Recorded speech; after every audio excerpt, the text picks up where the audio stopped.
Buen día República Oriental del Uruguay. Bueno, espero se encuentren todos muy bien, comenzando un nuevo capítulo de este programa que tiene como nombre una pregunta: ¿en dónde estamos? Y que sale por CX30 Radio Nacional, 11:30 M por aire, radionacional.com.uy para el mundo por internet. Estamos en Facebook, ¿en dónde estamos? Así es el nombre también, el nombre de nuestro programa.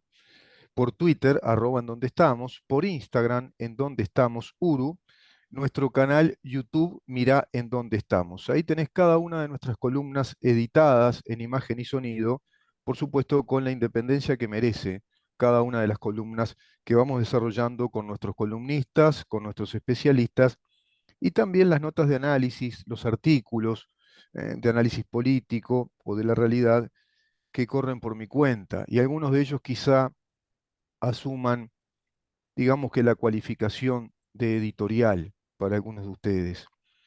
Hoy venimos con dos temas importantes para tratar.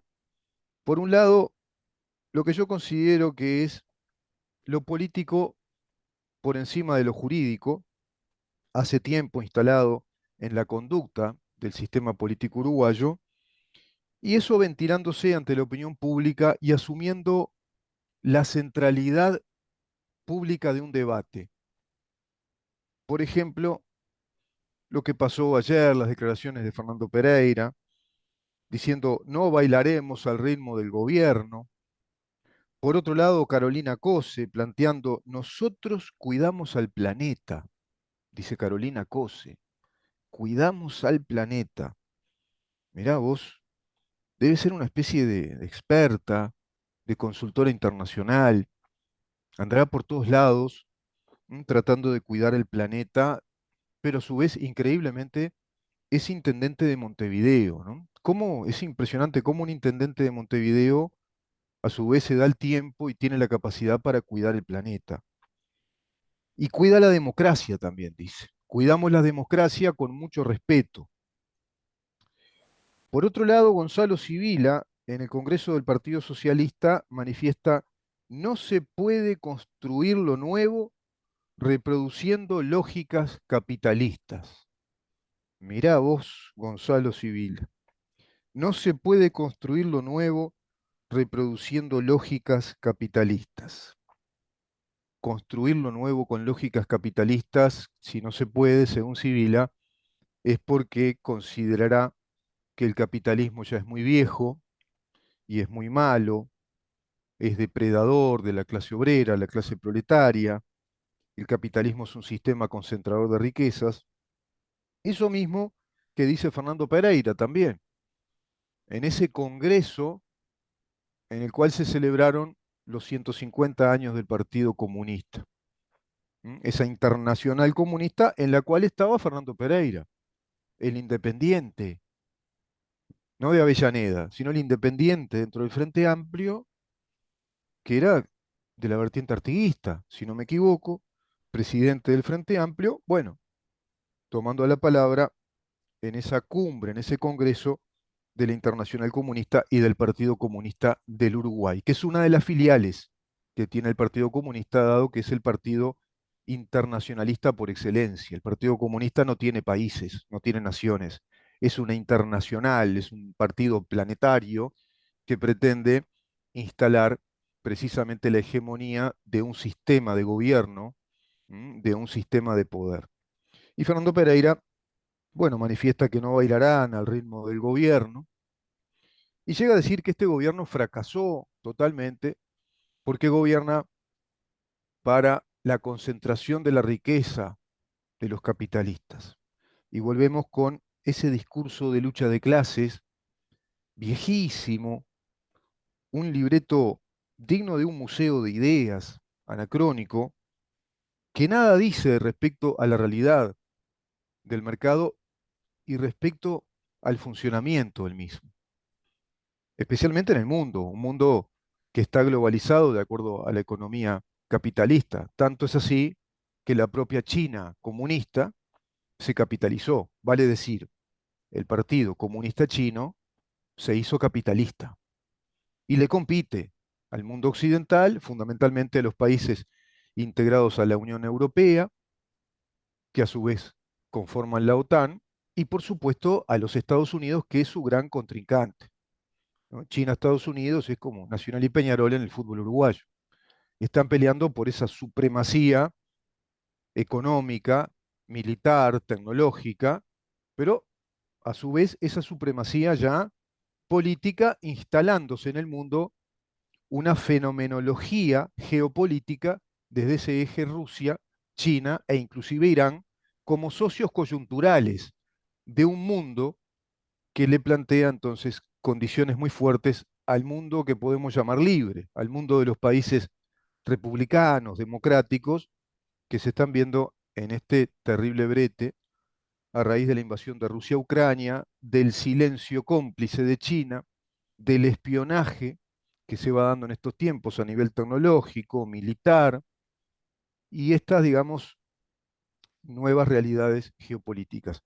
En ese contexto vemos este discurso enardecido, tomando esa chatarrería semántica prácticamente de un economicismo marxista, en este caso, apelan una vez más al discurso de clase, a la idea, a la imagen de que el capitalismo es un sistema explotador, esclavizador de la clase trabajadora, que ya fracasó, dando la idea de algo viejo y de un gobierno que repite esa fórmula y que trae más de lo mismo respecto a esas oligarquías nacionales, lacayas del imperio del capitalismo.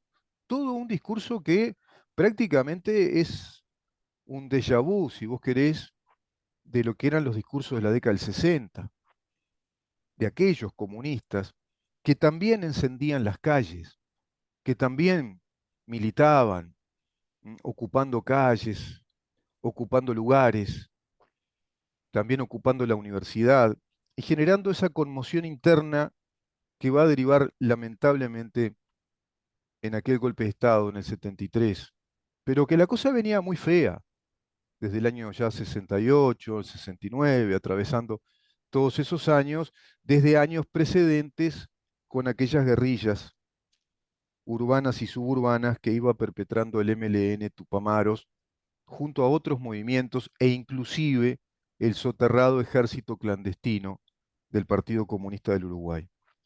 No hay que olvidar esas cosas y más para acá, no hay que olvidar que quienes hablan de este gobierno como si fuera un gobierno, a ver, voy a emplear la tan creativa analogía que empleó Fernando Pereira, se ve que es un hombre muy instruido, que lee mucho, es ser un intelectual, ¿no? Que emplea la terminología que gastaron como 2 o 3 meses desde la otra orilla, desde el otro lado del río de la Plata, en la ciudad de Buenos Aires, los periodistas que son los popes de la Nación Más, que están, digamos que en la grilla de la tarde, son los que le dan el rating, comprobándose que la Nación es un canal de televisión que supera en rating de la tarde al propio TN, que era el que estaba a la vanguardia en eso en Argentina. Y hablo de los periodistas Pablo Rossi, Eduardo Feynman, Jonathan Viale, digamos que ese trío que consecutivamente da sus programas, se van concatenando unos con los otros y en esos pases que son característicos de los argentinos, del periodismo argentino, hablaron hasta el hartazgo, utilizaron la metáfora periodística de Narnia, de esa fábula que plantea un niño que ingresa a un mundo paralelo y se encuentra con la bruja blanca, que lo va a someter a ese mundo. Y evidentemente la metáfora Narnia era alusiva al gobierno de Fernández, precisamente, y de Cristina Fernández de Kirchner, planteando que ese gobierno vive en un mundo paralelo, en un mundo de fantasía, ¿m? Que vive en un mundo que no atiende la realidad. Era simplemente ese el motivo de Narnia, tomando en cuenta las declaraciones del gobierno, sus peleas internas, el divorcio entre el presidente y la vicepresidente, con la crisis, la gravísima crisis que atraviesa el país argentino precisamente a raíz de las malas políticas de ese gobierno. Y Fernando Pereira emplea la misma terminología diciendo que este gobierno, el gobierno de Luis Lacalle Pou, vive en Narnia. Qué creativo, ¿no? Fernando Pereira. Bueno, por lo menos ve La Nación Más. Es evidente que se ve que consume ese periodismo. Fernando Pereira, el gobierno vive en Narnia, no bailaremos las piezas al ritmo del gobierno, este gobierno está agotado, fracasó. Claro, es el gobierno al que Fernando Pereira, Frente Amplio, PIT-CNT, le boicotean cada cosa que hace, ¿no? Todo el tiempo. Es el país de los paros estudiantiles, de las huelgas y de las ocupaciones de los centros de enseñanza una y otra vez. Y cuando vienen esos paros en la educación, vienen las ocupaciones. Pero siquiera por unas horas, que ya estaría mal, porque hay disposiciones legales que no lo permiten, que establecen que son ilegales esas prácticas de ocupar lugares, tanto públicos como privados, y que no se reconoce, de acuerdo a nuestro derecho vigente, nuestro derecho positivo y vigente, no se reconoce la ocupación como una medida de huelga, como una actitud o una extensión legítima de la huelga, sino todo lo contrario. Pero ellos lo hacen, y lo vuelven a hacer, y lo vuelven a hacer, y entran en ese carrusel o calecita de paros y huelgas, incluso paros que programan con mucha antelación, paros generales, a través de las ramas de actividad de cada uno de los sindicatos únicos por actividad que tiene el PIT-CNT constituido en esa federación sindical, que a su vez tiene la ventaja de cogobernar con el gobierno de acuerdo a un sistema de sindicatos únicos por actividad que están incluidos en ese modelo de negociaciones colectivas que luego son homologadas por los consejos de salarios y que tienen ese efecto de aplicación general, los convenios salariales y todo tipo de acuerdos que se realizan entre sindicatos, gobierno y empresarios. Un tema que en el Uruguay no se toca desde el sistema político, no está en tela de juicio, no hay una revisión crítica del mismo, parece que eso está bien que sea así, es incontestable el tema, y sin embargo, a pesar de todas esas ventajas que la izquierda organizada uruguaya tiene, va por este lado, ¿no? De la desestabilización, de la desacreditación al gobierno, y plantea esa centralidad del debate de la oposición con un carácter fuertemente electoralista, fuertemente electoralista. Están pensando en ser el próximo gobierno y lo dicen a viva voz. Lo dijo Fernando Pereira, estamos preparados para gobernar, estamos muy preparados y capacitados para gobernar, ¿no? Demostrando en esos gritos, en esa arenga, la desesperación, o si vos querés, la tensión ansiosa de volver al gobierno, al poder del Estado, porque algo se les interrumpió. Pero habría que recordar que de los 15 años de Frente Amplio se interrumpieron cosas muy malas para el país. Al dejar el gobierno del Frente Amplio, los uruguayos decidimos interrumpir un proceso de deterioro muy grande. Recordarán aquel 3 de febrero cuando se tuvieron que reunir en Asamblea General, en el Poder Legislativo, para financiar en 660 millones de dólares ANCAP, que estaba desfinanciada. Técnicamente se dice así. Si fuera una empresa privada, se podría decir, estaba ahí, al borde de la quiebra, estaba fundida. 660 millones de dólares que al tener que financiar y dejar de producir lo que tenía que producir ANCAP, se transforma en una deuda mayor incluso.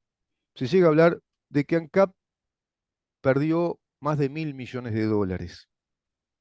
El gobierno del Frente Amplio es el gobierno del remate público de los aviones de Pluna, que fue un remate fraguado, un remate trucho,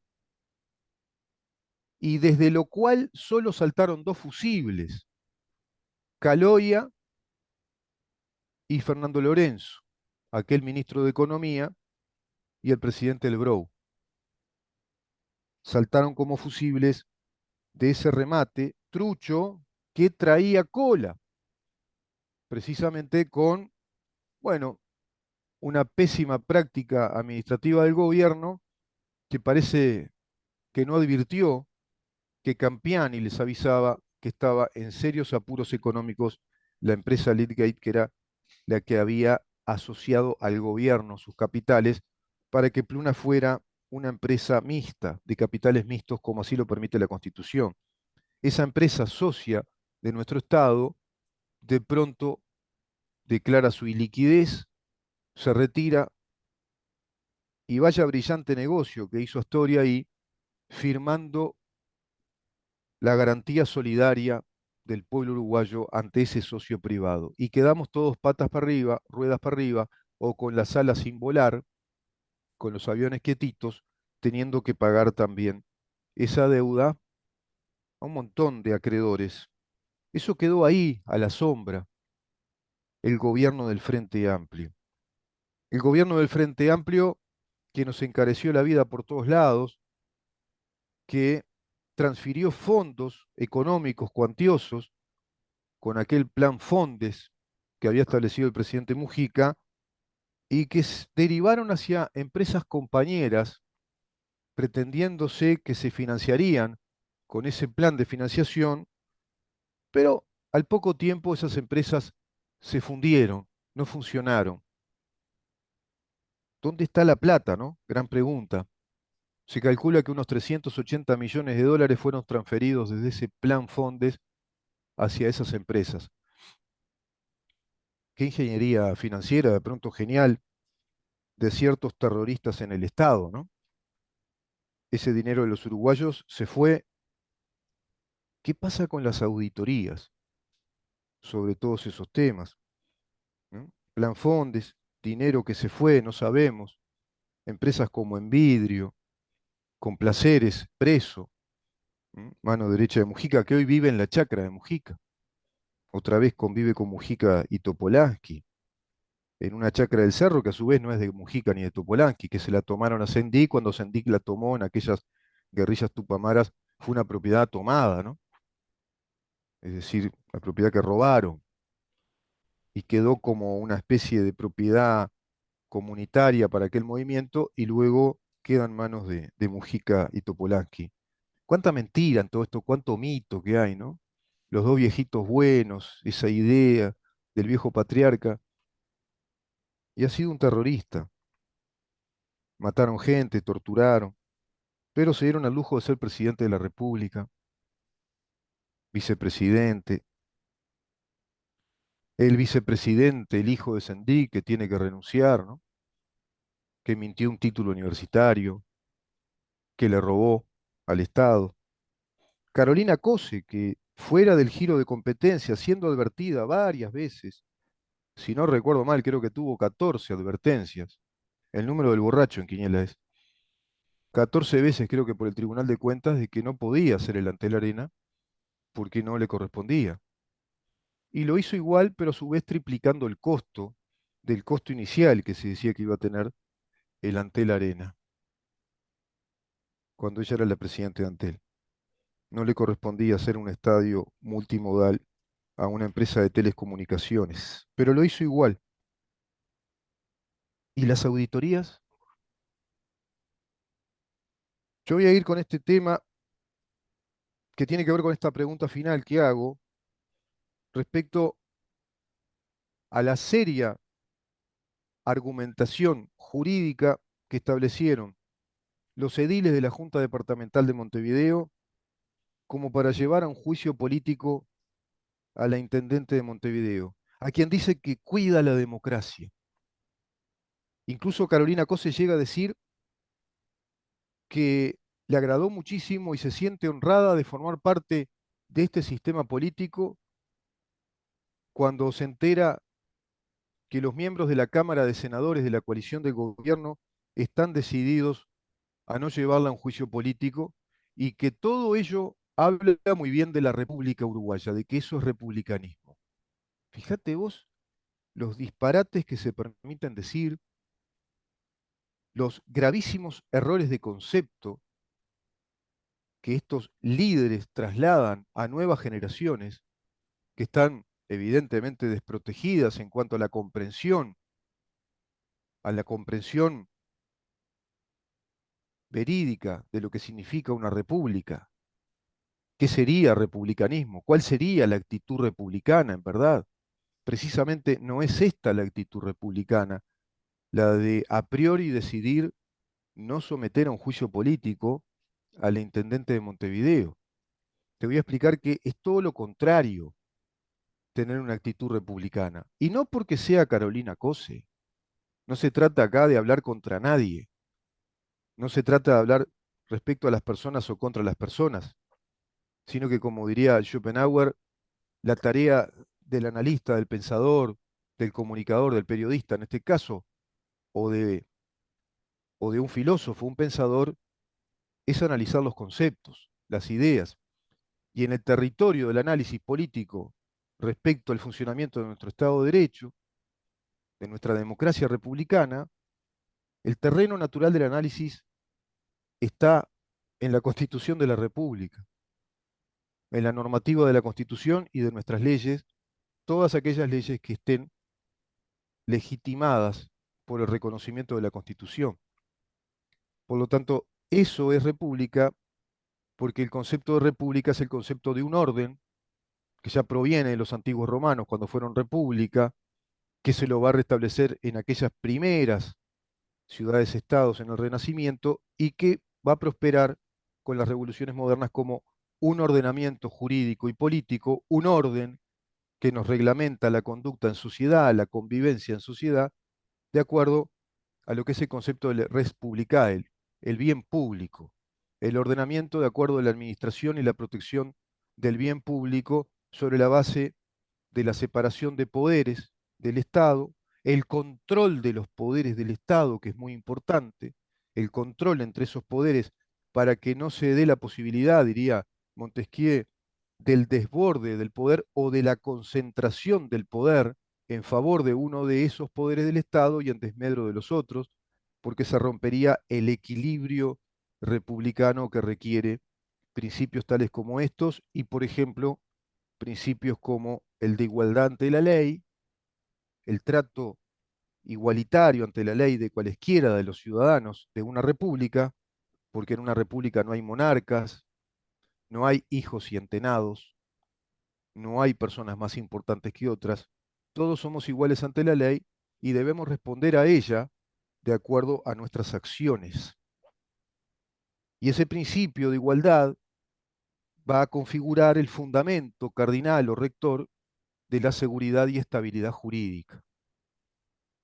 Por tanto, si hay institutos jurídicos constitucionales que establecen, como por ejemplo la Constitución en el artículo 93, el juicio político al intendente de cualesquiera de los departamentos de nuestro país y también a miembros de la Junta Departamental, como lo establece la Constitución, hay que leerla, que es lo que vamos a hacer, y ver si hay causa suficiente como para que la Junta Departamental haya llegado a la decisión de acusar a la intendente de Montevideo ante el órgano competente, en este caso, que es la Cámara de Senadores, y tenemos que ver cuál debe ser la actitud republicana de la Cámara de Senadores una vez realizada la acusación de la Junta Departamental, que está ahí, digamos, en el stand-by de la firma, creo que es de la presidente de la Junta Departamental, para trasladar la acusación a la Cámara de Senadores.